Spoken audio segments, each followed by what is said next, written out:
live, ladies and gentlemen. Welcome to the very first premiere episode of Shorts in Focus. I wish we had some sort of sound effects for claps or something. I know we have to figure all that out later. We have nothing. With nothing at all. It's all good though. Shorts in Focus is now live, ladies and gentlemen. Welcome to the first show. Welcome to our premiere show where we show short films love. All right, we realize that a lot of times people make short films, being in film school, which we'll hear about later. A lot of times people make short films and they don't get seen, right? We want to show short films love. We want to give that platform, that avenue to give exposure to short films. We're looking for this to go nationwide, worldwide. This is huge. We know it's huge. You know it's huge. That's why you're tuning in. Man, we are excited about this. We are definitely excited. So let's transition now into introducing our guest, Matt Cipollone. You got it. First try, man. All right. I've been First killing try. this man's last name all week. Matt, tell us a little bit about yourself, man. How'd you get into filmmaking in the first place? Well, I got into documentary filmmaking actually through photography. Okay. It was only recently that I learned how to actually put a short film together. But I've always been interested in documentary film, but I came at this through a photography background. Several years ago, I really got into taking pictures, and then I kind of took a step forward and started getting involved in art shows. I'm from Baltimore, and there's a really great local art scene there, and we started organizing shows. I learned how to stretch canvases of my pictures and did that for a while, but I also, through work, got involved with really great people stories, and I always wanted to do more with that. My lead-in for my first documentary experience were photo essays, mainly about young people in Baltimore City and nonprofits doing some great work in the area. And then once I got the chance to help out making a documentary film about these issues, I was hooked. And I just want to jump in with both feet, and that's what led me to school. That's how we met, and that's how this short film came about. Nice. Man, Baltimore gets such a bad rap, man. Tell me, how do you like... Well, you don't live in Baltimore now, but you're from Baltimore. What do you feel about the city? I love it. I'm back all the time. It's a blue collar place. People are great. Lots of hardworking, great people. It's a city of neighborhoods, so it's got real character. So every couple blocks you go, it's a new neighborhood, a new vibe, full of great people. I'm back all the time. I can't say enough good things about it. Now I've been to the harbor, and the harbor's nice, but I noticed that sometimes. I noticed personally. I made a wrong turn or something from the harbor and went the wrong way 2 blocks. As people do. And ended up in a completely different area that didn't look like the harbor at all. Is that typical of Baltimore? You make a wrong turn and it's not a huge city, so you're there's not a whole lot of real estate between where neighborhoods shift. And I think you see that a lot in DC these days too. It's a pattern around the country. There's lots of different opinions about it, but it's like I said, it's not a huge place, so you have a lot of different neighborhoods in a really compact area. You take a turn you didn't expect, and you're going to be in an area that's a little different, but still a great city full of great places. It's not just a harbor. There's great communities all over that city. Like I said, highly worth the visit and spending some time there. Now, we had a lot of people watching who aren't necessarily filmmakers, right? Mm-hmm. And you said you got started with filmmaking by first doing photography. Yeah. Tell us a little bit about how photography connects with filmmaking. I think the biggest thing it did for me is just got me in the habit of just looking at just everyday situations differently. My favorite thing about photography for the last few years, the coolest part is my family now does it too. Now that they knew, no, not even the pictures, but the way that they suggest, they look, Matt, you got to go here. You have to take this picture, or next time you're up visiting us, you have to check out this place. Nice. Once you get in the habit, it makes you look at everyday things. For example, the prints I've sold, a lot of them are just pictures where I tried to make something out of an area where I knew people would just walk by and not notice stuff. It just, for me personally, that was just a cool experience to do, is try to turn something that looks average into something someone would want to stop and look at, let alone put on their wall. Would you say that's what most photographers do? Because I know that from the outside looking in, most people look at photography as I can walk around with a camera and just snap a picture. Is it more about the eye? Is it more about like what you decide to take the picture of, or how you take the picture, or what you do to the picture, or my honest answer is because I'm self-taught and never took a class before AU. I think that the fact that I was able to at least make it a path into something more formal. I think I don't think there's a wrong approach to do it. I think it's more what you get out of it personally. Okay. There's still a ton I don't know about it, but I did the stuff that I enjoyed. There's a lot of avenues that you can take off it that I'll probably never know anything about. But I liked looking at stuff that way. And that's what led me to the show here. Cool. Ladies and gentlemen, we are now getting ready to screen Matt's project, Next One Up. Let's see it.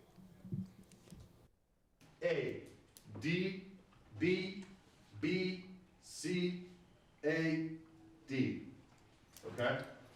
Do not stress. This is why we're doing this. Lavish. Do we start with the word lavish? What's that mean? It's like fancy. Yeah, I live a lavish lifestyle. I have a couch that's made out of bear. I'm Matt Hanna, founder of Next One Up. Next One Up works with schools in Baltimore City to identify kids that have faced high-risk situations in their lives but have very serious interest in being student athletes. Many of the boys are from single-parent families. They face issues of incarceration or addiction, within their circles. And our job is to make sure that we help them stay the course. If you have 12 people and you only have 7 on the field, you only need 5 subs. All right, keep doing work. If you want to get out of here early, you need to finish up. I hit a wall a little bit last year and thinking, when do the challenges stop? I thought I was helping kids find high school and college and be successful, but you realize when you really roll your sleeves up that there's some pretty serious issues that hit you hard.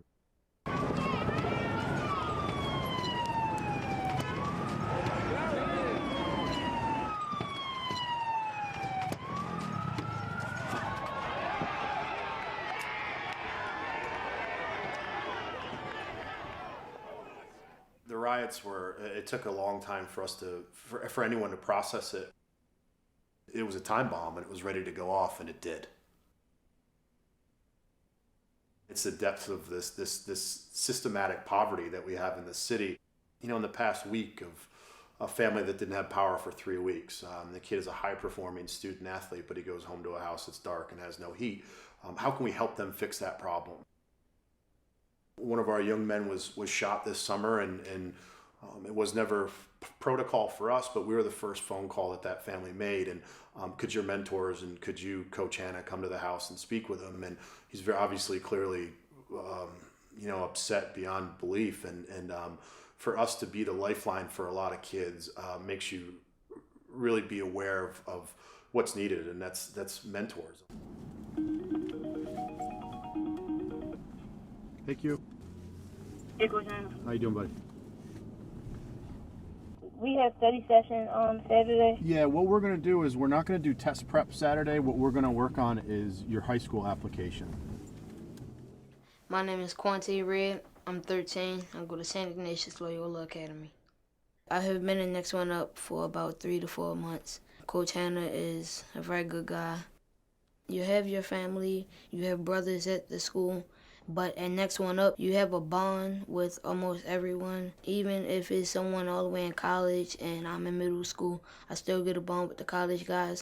Winfield Hopkins at Goucher College, he's over a 3.0, he's a sophomore and really heavily involved in this program. And that was probably, for me, was the most powerful thing this summer when he said, I'm ready to be a mentor. And I think that was always my, from the get-go, what I wanted. How can I build these young men into helping building other young men?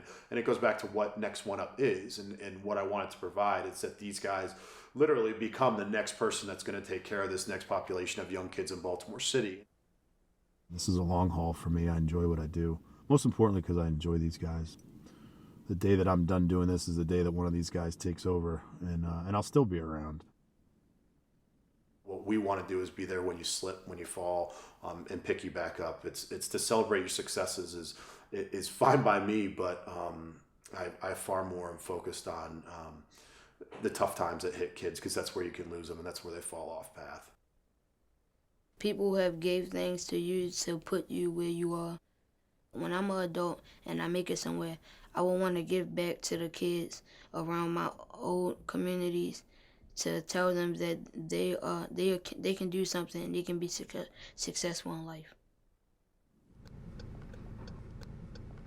I have to play bad cop all the time. Like this morning, I want to pick the guys up and say, "Hey Phil, here's a bagel. I got you a donut. Let's ride and talk about school." Not, "Hey Phil, you need to wake up because I've been sitting out front for 20 minutes." And Jalen, don't act like you're innocent either.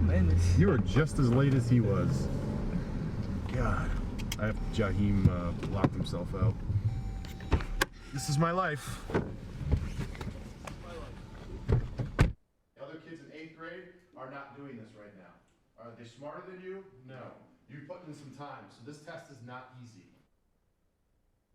You're on Google? Yeah. What does that mean? Oh, like you can Google you? Yeah. So that means that you have to behave yourself on the internet. I know, I do. I don't post nothing like that. I post football pictures. That's fine. He the Park-Heights motivator. He is the Park-Heights needs a motivator.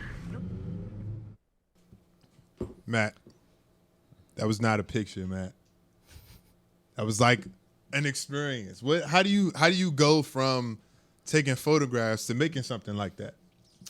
Well, one, that was a lot of fun to do that. So that experience right there is what hooked me. So, but to be completely honest, encouragement from family and friends. I mean, for all of our friends and family tuning in, the encouragement you give us, that goes a long way to take jumps like this, because we feel like we're going out on a limb with some of these crazy ideas and projects, and to see it work out and get supported. I mean, I got really supportive parents, brother, sister, really supportive girlfriend that's putting up with all this, classmates, friends back in Baltimore kicking me in the ass to try this stuff, and then all you guys at school. It's been great, and it's a lot of fun to have people want you to go try that next thing, and we're just taking it from there and see what happens. We got to give a shout out to the Master of Fine Arts program at American University right now. We are both graduate students in the MFA program in film and electronic media at American University.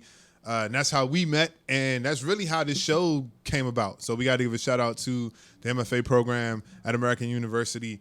Also, since we giving shout outs, we'll go ahead and give a shout out to my beautiful wife and daughter. Hello, my parents who are probably watching. Hi, guys. All right, here we go. Now back to the interview.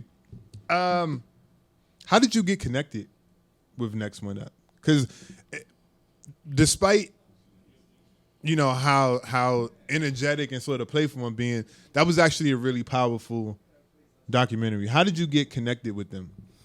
Well, it all goes back to kind of going out on a limb again, and I actually volunteered for a website that was doing this great work. It was called talkinggood.com. A guy named Rich Polt, who I actually heard from today, I still keep in touch with. He made this great website called Talking Good that was profiling what he called citizen philanthropists. Okay. And I heard Rich talk one day, and Rich was doing these great articles, and everything was, there was a little thumbnail picture, but everything was written.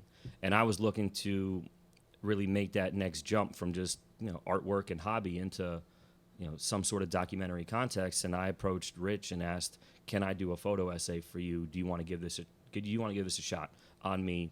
It's free. I just want to see if I can do this." Mm-hmm. And he said, send me some samples. It worked out, and he said, "You know what? I got a guy named Matt Hanna, who I had never met personally, that's doing this great work. Just got a huge grant from Open Society Foundation. He's a Baltimore fellow through OSI, where we come from, that's a huge, huge deal." And I did a photo essay for Matt for talkinggood.com. And that was the start of Matt and I keeping in touch this whole time. I did more photo work for Matt. Let me cut you off. What for our viewers who are not involved in photography or film or anything like that, what in the world is a photo essay? Valid point. So a photo essay is typically between, I would say, 10 to 15 images, usually around 12, 13 images for how you see it online or in magazines. And it just tells a visual story. Sometimes small captions are involved. But really, you're just telling a story visually through a small amount of pictures. And, again, typically that 12 to 15 picture range. But you're trying to get your point across as an author. Okay. I know you're about... For all of you that don't know, my friend Kayeen here is a very, very accomplished novelist and poet. So I knew... It's not about me, man. It's about you. Just want to give credit where it's due. But again, so that's, trying to tell his story visually. And then we liked how it turned out. We kept in touch. I did some more photo work for them. And then Matt asked about video, and I just wasn't ready to do it yet. I was still just into photography. I flat out didn't have the skills to put something like this together. And I just said, well, let's keep in touch, and we kept in touch with each other. I follow his great work. I followed along with the guys once I got to know them as well. And once I was ready to do this, we had that first documentary assignment in film school. And I approached Matt and said, look, I have a short project, and it's been a while since we told an updated story of what you guys are going, what you have going on right now. Would you like to be the subject of it? And he was gracious enough to accept, and that turned into this project. Now, did you know going into the documentary that the sort of stuff you would get would be as powerful as it was? Like, did you know that was the kind of work the next one up was doing, or were you kind of going in blind? No, the reason I called Matt is because I've heard him talk like this before. I knew full well that this was the great work they do. But for me personally, it just meant more to do it after the spring and summer that we had. That I really wanted to do a project about Baltimore, given that it was 2015. So that meant a lot to me personally. And, I just wanted to highlight great work that was being done amidst a lot of negativity. And, I'm happy with how it turned out, but I also knew that that's what they do every single day, even if this project never came about. So, how did the kids take to you following them around with the camera? Like, where did they welcome it? Were they a little gun shy about it? Like, and how in depth did you get with that? Like, did you ever get in anybody's house? Did you ever follow anybody? Well, some of the stills that were there were from two brothers whose parents were nice enough to let us come to the house during that original photo essay. Okay. So this relationship started as a result of that first project, where we were just talking about that series of photos that I did. I think it was 2012. Yeah. So the fact that I stuck around and also did some more photo work for them, I was a familiar face already.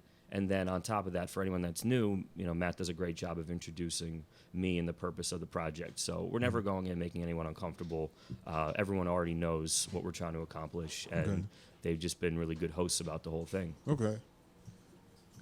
Tell me what that first day was like, being there, knowing you had to make this documentary, knowing you had to follow these people around, these kids around, Matt around, but not necessarily knowing what you were going to get. Like, I think the thing that was on my mind the most was just, and this is the same feeling I had when I first was trying to teach myself photography, but also getting work with people that, you want to just represent people in a way that's going to make them proud and think that tells their story. Okay. That's really what's on my mind the most was, you want the feedback. It's great that everyone says, nice job, I'm glad you guys are doing this, I'm glad, from your family and friends, but at the end of the day, you really want to hear that I like how you represented me when I let you into my home, or I let you around my kids, or,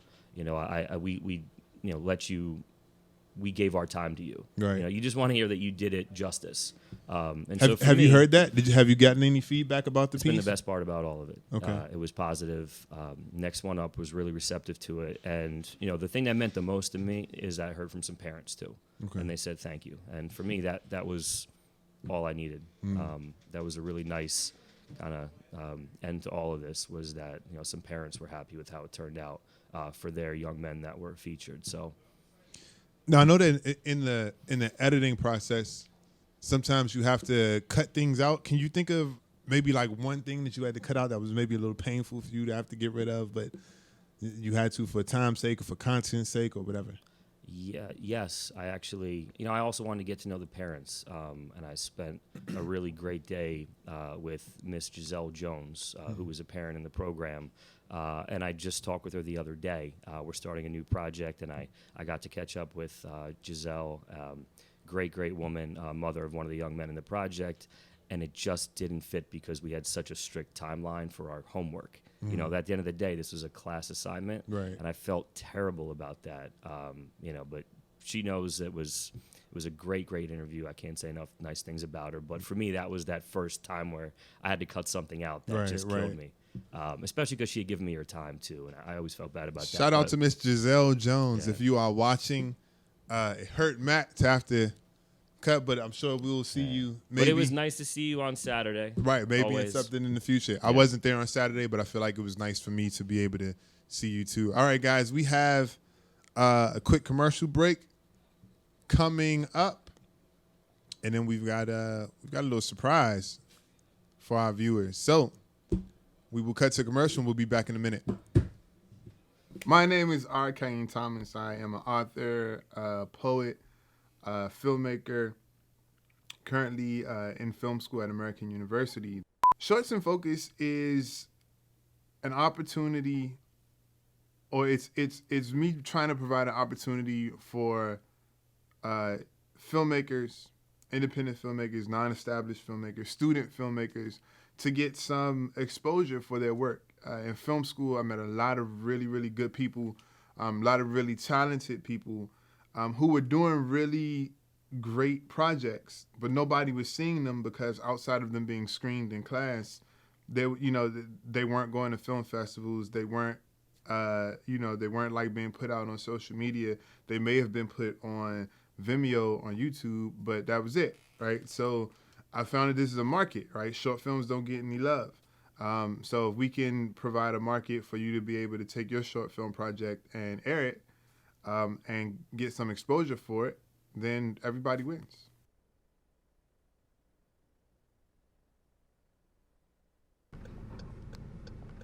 I have to play bad cop all the time. Like this morning. I want to pick the guys up and say, hey, Phil, here's a bagel. I got you a donut. Let's ride and talk about school. Not, hey, Phil, you need to wake up because I've been sitting out front for 20 minutes. And Jalen, don't act like you're innocent either. I'm innocent. You were just as late as he was. God. I have Jaheim locked himself out. This is my life.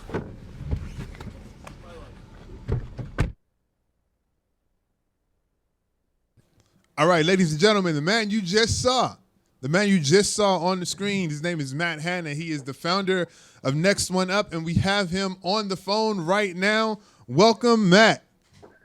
Thanks, fellas. Thanks for having me on. Wow.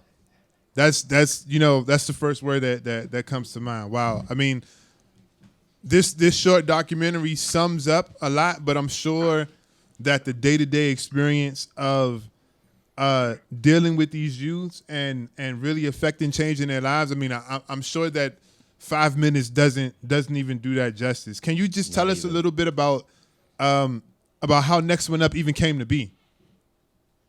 Sure. Yeah, it's for me, I started as a teacher in the city for quite a while and spent 10, 12 years in administration and teaching, and especially more importantly, coaching. And for me, this developed as just a very small group of young guys that I looked at as guys that, stopped by my classroom, kept in touch with me. And I would say in the summertime, let's meet up, play basketball. So grab lunch. We talk a little bit. And the big wow for me, this is 10 years ago, was what little opportunity a lot of these boys had in the summer. So it was just me rolling the ball out of the basketball court we would play. And so I didn't start this thinking, I remember I still literally Googled, what a nonprofit is. I still have a copy of Nonprofit for Dummies. And, I actually have that book. It's wonderful read. And it's, for me was, budgeting, all this other stuff. And I was a history teacher. So, for me, it was really relationship based. And when we served a few kids from my own school, kids said, hey, can I bring a friend? And so you could see where that's going. This is 2008, 2009. And it really wasn't until about 2 to 3 years ago when Matt and I first met that I really had to make a decision, keep teaching or take the risk of going out on my own and trying to fundraise to build something I really believed in. And now, 7 years or so later, I couldn't be happier. And I used to worry about, where am I to find these guys? And there's definitely no shortage of great kids that, want something better than what the city and the schools and neighborhoods oftentimes are putting up and offering. So Matt, hold on a second. Let me get this straight. Yeah. You quit your good government job. Yeah. To go out on a limb and start this organization that you did not know if it was going to succeed or not when you did this? I mean, did you have, was there any safety net under you, or did you just jump head first into it not knowing where you would land? Yeah, I didn't know where I would land. There was no money involved. It wasn't, my wife was working, I was working, and I think what makes me the most proud, I guess, and made me the angriest at first was I had one funder, one gentleman and his wife who I actually met through teaching, said, hey, we like what you're doing. We want to help you out with a little bit of money. When I quit my teaching job, take it on full time, they pulled their funding. They said, we didn't believe that this was going to work. And I was angry, and I, wrote them a letter and said, I really believe that this could work. And, that was maybe 2 years ago. A year ago, they came back even bigger and said, you know what? And it was the greatest thing that could have happened. They just said, we didn't believe you could do it. And now they're back, and they're our biggest funders again because I went out on a limb and it worked. And I don't think there was any special recipe to all of it. I had unbelievable kids that were hungry and had a lot of grit. And I also showed and proved to these families and these kids that I wasn't going anywhere. So I think that was, I'm glad I did what I did. You quit your good government job. I'm telling you, that's unheard of. That is unheard of. But I'm sure we are glad you did, and I'm sure that the students that you have are glad that you did. How did you manage to go from coaching and teaching into this? I mean, I realized that you were working with the students, that you were working with kids, but you don't really hear about, I was a coach and then I left from being a coach and started up, this nonprofit organization. The sports connection is clear, but but how did you make that transition? And I guess real quick, Matt, I wanted to hop in and ask if can you also talk about the thing that impresses me the most is the academic component of all this, and also with your athletic background too, I know that you're really conscious of the fact that you're not a sports foundation. I think this is a great time also that I'd like to hear you talk about the academic component to all the work that you do. Yeah, it for me was, I guess the best way to picture it, you have 65 boys in the program, and I look at this, that transition. I agree. A lot of people from my counterparts in this nonprofit world might have degrees or a lot of social work behind them, or a lot of others. But I don't dig too much back in the past. Those, my grandfather. When I really think about it, my grandfather was a gym teacher, a high school football coach. My father was a college football coach, and it's one of those things that I didn't realize, like through osmosis. I grew up in a lot of locker rooms, and I realized, what a great coach does and what a bad coach does, and I've had a little bit of everyone. But for me, I look at this as I'm a coach, and this is my team. Coach tries to really raise his players. There's no graduation point. Even today, this week, I'm working with some 20-somethings guys that are in our program that didn't go to college to find a job. So, I'm just kind of that coach that doesn't leave these guys alone. And our communication always stays up. And again, I just look at this as a team. We do, activities together. We work out together. We train together. Most importantly, all nonprofits, right? I would think most start out of some sort of frustration, whether it's, fair housing or access to healthy food or healthcare or whatever it might be. And for me, it was really education of young black men in Baltimore City and really across the country who are being used and abused by sports. If you come and play football for us, we'll create a future for you. But my message to all these guys is that sports is going to end really soon. And through my experience as a teacher, it is not going to equal a better life. But if you put sports and education together, a lot like I did, I had a mom who was a teacher, a dad who was a coach, kind of in my house. And for these guys, I do the same thing. I plan it into their life and say, I love watching you guys score touchdowns. I'm more scared of success because these guys don't realize that they're at schools that are underserving them, that they're SAT. I've never had a kid break 1,000 on their SAT. And so for me, that fires me up. That's my motivation. How can we sort of... With that in mind, how rigorous is the academic portion to Next One Up? The way we look at it is the easiest explanation is that we are 6 days of school. So our guys go to school 5 days a week. I visit their schools during the week, sit with them, talk to them about challenges. But every Saturday we meet for roughly 4 to 5 hours. So that's why it's unique, and it's not for every kid. And I make that very clear when I interview them. It's 5 hours of study hall, SAT prep. And sometimes beyond that, we do evenings during the week. So basically, a kid that wants to join the program is committing to a 6 day of school every week. Wow. Now, Matt, given the fact that we talked this weekend. Let me cut you off for 1 second because we got to cut to commercial break. We got a quick commercial break. Matt, stay with us when we come back. Matt, please ask your question to Matt. Got it. And then we'll pick up with this conversation. Guys, we got a quick commercial break. We'll be right back. Zeke Dowty. I'm a producer, director. I've been a director of photography for 13 years. I'm more comfortable on that side of the camera than where I am right now. Shorts in Focus is an effort to give a platform for independent and student filmmakers to show their work.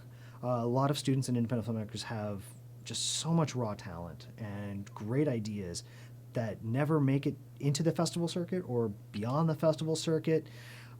But we're giving them an opportunity to be shown and then have a conversation with us about the process and about their inspiration, their exasperation, and just the blood, sweat, and tears that went into making their piece. And, maybe having a conversation about what's next for them, where do they want to see their careers go, what their hopes and dreams are. All right, ladies and gentlemen, we are back again with Matt Cipollone and Matt Hanna, who's on the phone joining us, founder of Next One Up. Matt, you still there? I'm still here. All right, excellent. What is in the future for Next One Up? For anybody who watched this show and saw the documentary and is like, wow, that looks like an organization that's doing really, really great work, and I would love to know what's happening in the future with them. What's happening in the future for Next One Up? I would say, the biggest thing for us in the future is, I wouldn't say massive growth or serving hundreds of kids, but for us, what we have our eyes set on right now is space. We've been bounced around town for years. We share high school gyms, cafeterias. Matt's come to study halls that we have at public libraries. So we've been in a lot of conversations with community organizations and public school system and others about taking over either an empty building or an underused building. We really want to build out a space that is a place that these kids can call home academically, athletically, and really just a safe place that they can kind of be a part of on the weekends and after school, especially in the summer. So that's what we, in the next year, that I'm really promising myself and the kids involved, that we will have a place to call home. So you'd love to have a permanent space. For all our viewers watching, some of y'all might be independently wealthy. Some of y'all might have some some political push. Next One Up is looking for a permanent space to be able to call home. Y'all can get on Facebook and post about all sorts of other stuff. Next One Up is looking for a permanent space. All right, Matt, anything else in the future for Next One Up? The big thing for us, I think, we have a summer program that's coming up funded through the Andy Casey Foundation, which was a huge win for us. We always ran some summer work with our kids, but it was never really, we weren't able to fully fund it, hire great staff, and so on. This summer at the Crossroads School down in Harbor East and the Inner Harbor area of Baltimore, we're going to run an unbelievable summer program. It'll serve close to 40 boys, all of our middle school and high school kids. It'll run from 3 to 8 p.m. every day. So we've encouraged them, and most of them have already found jobs. They'll work during the day, come to us at night. They'll do some SAT test prep, some academic work, and also work out. We just want to keep these boys busy for the whole month of July. We'll take them up to New York for a training camp at the end of the month. And the best part about it is Matt and I have gotten in conversation again about, the documentary was so great to see. And I knew Matt, it was really just something like, hey, follow these guys around. They're amazing. The stories are already there. And for us to do a lot more this summer, to make more of a full-length feature based on our summer program, follow a few kids around a little bit more, it's going to be powerful. And it's just fun to work with Matt because there's such an artistic side of it and not a, sort of a sterile marketing side like it's, for a college admissions office. It's really amazing because the stories with these guys are just special. So there's a second film in the works, longer, more powerful, more in-depth about Next One Up. Absolutely. I mean, if the short documentary that we just saw is any indication, that is going to just be jaw-dropping. I mean, that's amazing. Well, I think Matt and I have talked about this too. I mean, it's not just a longer version of the first one. As I said earlier in the show, when I first called Matt, I wanted to do a short piece looking back on the year and everything it was. And that's what you saw. That being said, it's not just a longer version of that. We're looking completely forward in this new piece between the new funding, the new structure, the new families, the new young men, and the older guys that have now come back and have become Matt's staff. So we've done 2 shoots already. That's where I said I caught up with some of the parents that I gotten to know so far when we were talking about earlier. And just to see the jump that they've made in the structure of their programming since I started working with Matt, I can't wait to just keep on filming it. And we're looking to follow the families this summer, right on through that football camp at Hobart that Matt mentioned, and then tell their new story in the fall. That's awesome. That's awesome. Yep. Matt, Hanna, not Cipollone. Phone Matt, not studio Matt. Last question for you, then we're gonna let you go. Yep. This has been a pretty turbulent year in Baltimore. Can you say a little bit about how your work and your experiences maybe influenced or grew out of the events of the last year in Baltimore? Sure. I think for a lot of us that have been in, around, sort of a part of the city and see the challenges, myself in the classroom and everybody else that kind of, as I say, sort of digs in every day, it was not a surprise to see frustrated youth, to see, a socioeconomic level for so many families that provides absolutely nothing, a legal system that's broken and so on. We can continue through all of that, and there's a lot of depth, but I have to say it wasn't a surprise, and most importantly, because no one is listening to young people. As soon as those riots were over, we got everybody in our program together, some guys at a church in East Baltimore, and we sat down with counselors, with a little bit of everybody, and there was no system to it. It was just, and it's amazing. You see these alpha male tough guys who never talk about anything.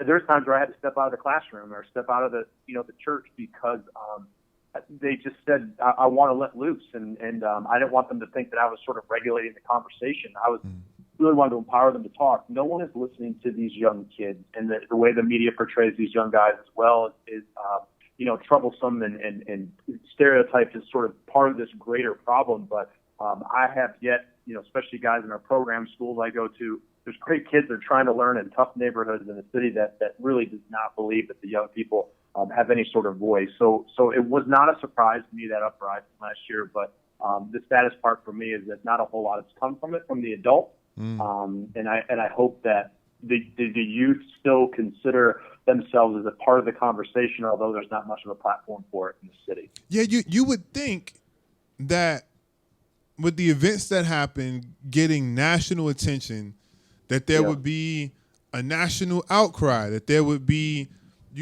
increased funds, that people would come out of the woodwork donating money and things like that. And at least from what I hear, from what I read in the news and social media and whatnot, things have just gone back to normal. And some reports say that things have even gotten a little bit worse. And that's discouraging. Like for, any other time something happens, something tragic happens, you get this outcry of support, right? You get this outcry of people who want to donate. And I've often wondered, why didn't that happen with Baltimore? And I think for us, it's one, from the top down, and I'm not big on saying where the problem stems from. It's a little bit of everywhere, but the idea was to, throw a lot of money at this issue. But we had a school, school board and with North Avenue, and they literally have lost money over the years. They can't account for it. They don't know where it went. So how are we going to throw more money at that? And there's, groups that have started to support the young people. You can't out-program this problem. You can definitely build relationships to fix this problem. And I think that's what a lot of people didn't really understand, is that a lot of these young people need relationships. And, we pay for, 20, 25 boys to go to high school in Baltimore City, Catholic schools, private schools, whatever. And we don't just write checks. If a kid skips class, I show up and say, look, we're investing in your future. I'm pulling you out of class and let you know that another check is not going to come if you don't fix X, Y, and Z. And for me, and the parents realize too, it's a relationship for me, and the bonds that we have. And my partner, Trey Miner, who's our program director, we're fully invested in these kids and we're fully invested in these relationships. And I think there's some awesome ones in Baltimore City that are doing amazing things, and some great teachers and great administrators, and they are trying to make a difference. But everyone realizes it's relationships that are going to change the outcomes for these kids. It's not programming. You could put a brand new computer lab in a school that's failing, but doesn't mean they know how to use the computers. Right. So right.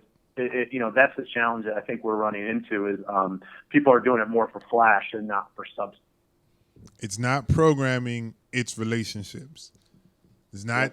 I mean, you can meet at the basketball court. That those kids, their outcomes are going to be better because they know you're looking for them and they know you're waiting for them every day. But I could send them each a basketball to their house, but what's that going to do? But they're just going to not figure out how to join together and create something more positive. So I think that's the challenge we're really up against.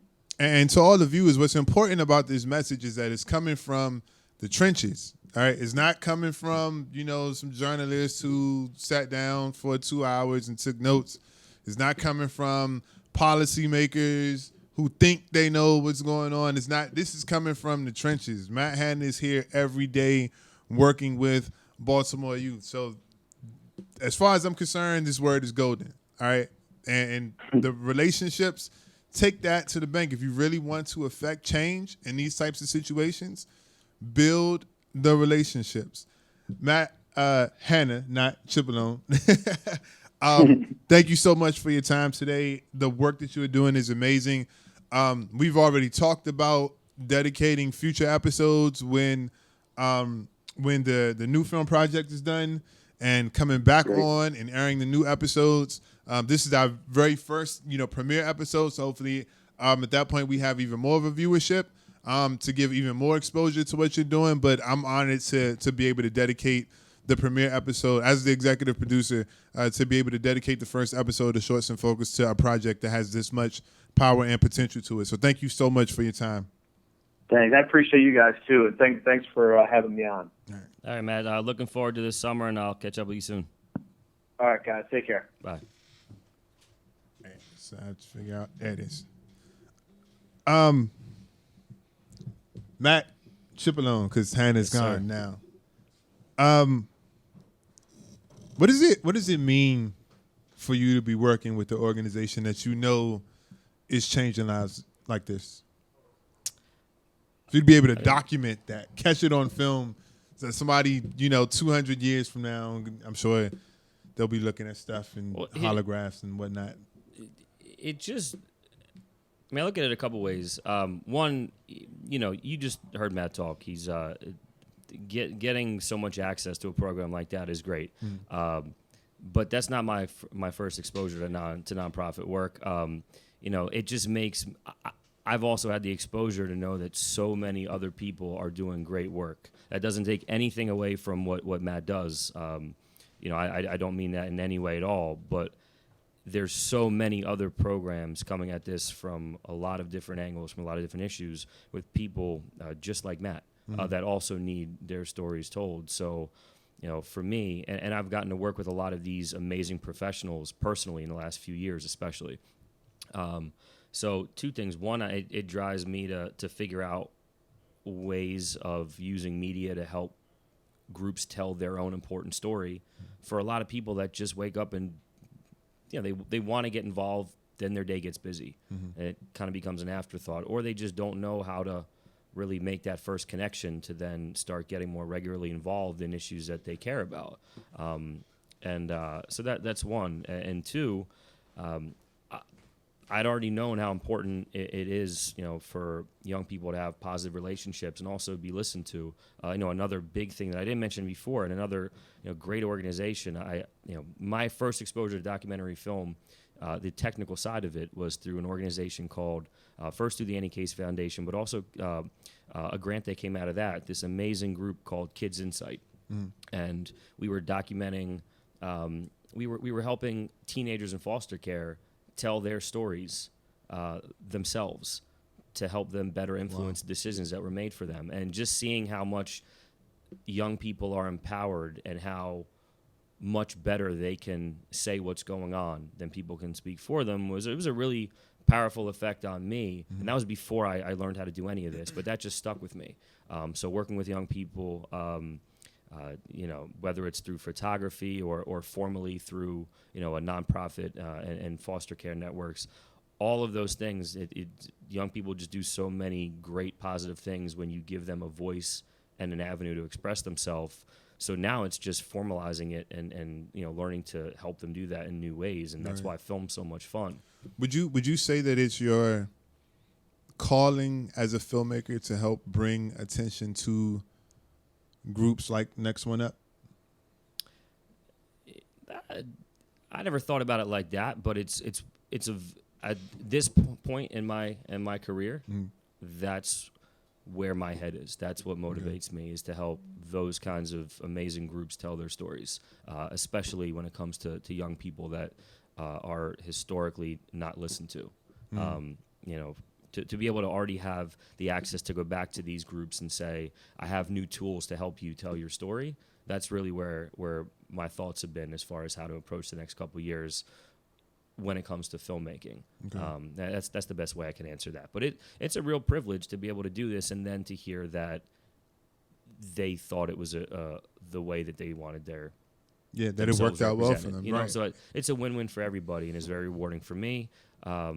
It's the least I can do for all the great work they're doing. Okay, so Matt talked a little bit about the future project. Can you tell us a little bit about has that gotten started? What'll be the difference between what we saw early in the show and what you're going to be doing over the summer? And I think I mentioned it. We approached that 5-minute piece as a look backwards and a conversation. And that was a conversation with Matt that we wanted to make a little bit more out of. When we, you were in my class. It was a sit down interview, and then we were able to take it where we wanted to take it. Right. This time it's looking forward to everything that Matt said. It's that new funding. It's that new structure. That new 6th day of school, and then we kicked off last Wednesday back in all the shoots are in Baltimore last Wednesday night, and went to what they call New Mentor Night. And that's when a lot of the older guys that are now in college, after going through this program from the ground floor, come back and are there with Matt all summer long as staff and as mentors. And those are the mentors that Quante alluded to in the first film. So kids who went through the program and presumably because of the influence of the program, choose to come back and help. Went through college and finished college, or are in also college. Okay, a lot of them are in college. Take the summer to come back to the same program where there are now younger kids who were their age when they participated in the program, and mentor those kids. Yeah, and in a structure that has also, like Matt said, a lot more resources than when they came up. So there's a new story to tell, and lots of new families. And so we really want to just take this new summer structure and follow this new core group of families and young people around this summer as they go through this program, and then go through the academic portion of it, and then into the athletics, which has to be earned. So we want to tell that story of earning the other side of what Next One Up is. And that'll run from now. We've had 2 shoots. Saturday was Matt laying out his expectations of what it means to be a dedicated family in this program. And so I had some great help with that. Thank you to my classmates, Adili, Mike, Nick. Appreciate you guys. That went great. And then I'll be going back and forth all summer as their programming progresses. So you'll spend the entire summer making the new project about what is currently happening in Next One Up, because what we just saw was sort of a look back on what has been happening. So we've seen a flashback of the past, and this new project will be a flash of the present and of the future of Next One Up. First film looked back on 2015 and a crazy year to be doing the kind of work they were doing. This is a lot of new resources, some great new grants, new funding, hopefully some new venues soon, and a lot of great new families. And we're going to follow them through the summer and, recap in the fall and take a look back on how this new summer went.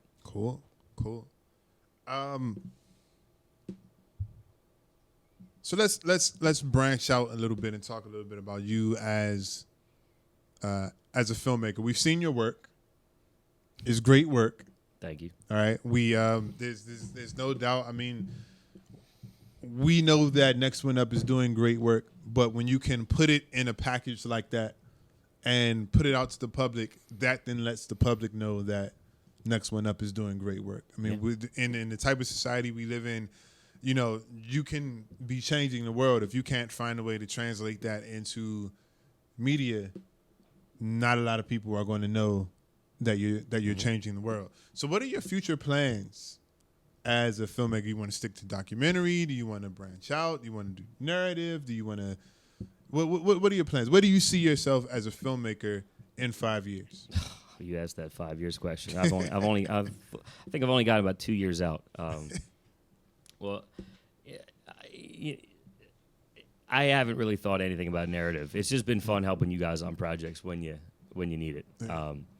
But you know, so I enjoy that. You know, we all help each other out. It's been cool seeing, you know, new angles to all this. But you know, I think the big thing for me now is if I have the opportunities, and if I'm lucky enough to have the opportunities for projects that approach a feature length, I just really want to understand how to go through that process. Take a whole year and focus on one story to tell. Understand how to put those pieces together, and then all those other sides that come with a project that big. You know, learning how to fund it, learning how to go out and get more exposure than I did for this last one.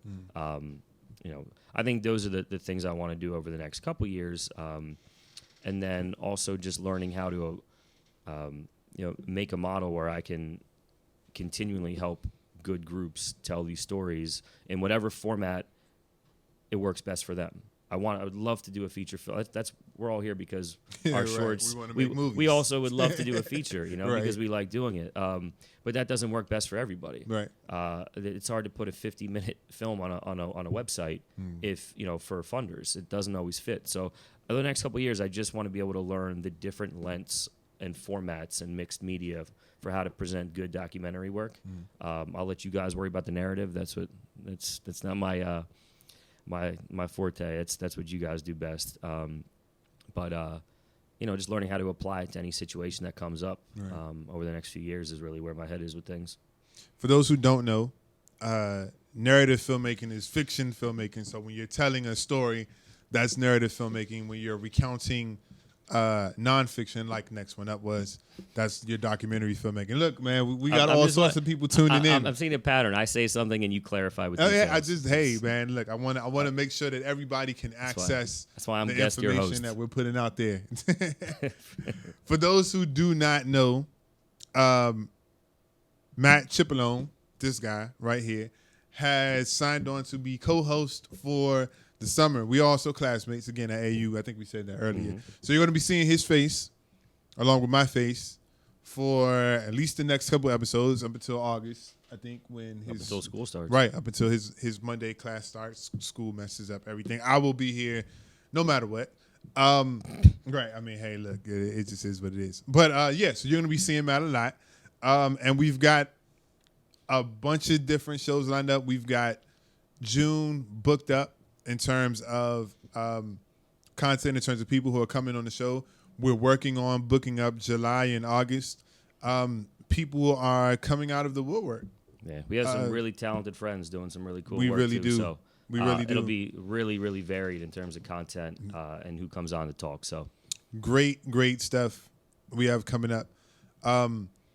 We've got narrative film fiction. We said that, like, you know, not true stuff. I'm gonna dumb that down a little. We've got fiction films coming. We've got nonfiction films coming. I think we've got a music video on deck. We've got tons of content on deck for you guys. So make sure you continue to tune in. As a matter of fact, next week we're going to be featuring Ryan J. Kudehi and Ian Herbst and their film Swipe, which is about modern dating practices. All right, really, really interesting film. They're going to be here in the studio with us next week. We're going to show clips from the film and then interview them.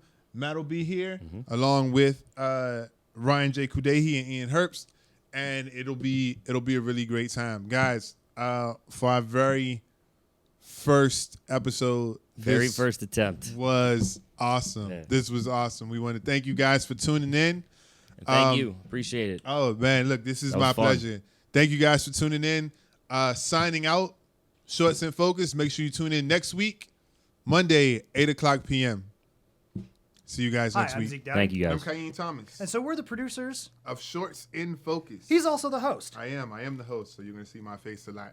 Shorts in Focus is a show that will be aired on listenvisionlive.com. It's listenvisionlive.com. We will be featuring short film projects. So we're going to screen it, and then we're going to have a conversation with the filmmakers themselves. The actors, the actresses, producers, directors. There's no telling who's going to be on the show, but they will always be able to have a discussion about what it is that you just saw. So whether you have a narrative, documentary, hell, music video, give us a shout at Zeke at shortsandfocus.tv or Kayeen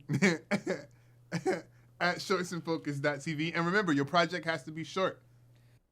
Every Monday night at 8 p.m. on listenvisionlive.com. All right, so what you want to do is on Monday nights, 8 o'clock p.m., you want to go to www.listenvisionlive.com. You can do it on your cell phone, or you can do it on your laptop, although we know that you'll be doing it from your cell phone. Once again, you want to go to www.listenvisionlive.com, Mondays at 8 o'clock p.m. Go to the site, hit play. We will be streaming live. So Mondays, 8 o'clock p.m., listenvisionlive.com. Tune in, check us out. We're sure you'll love it.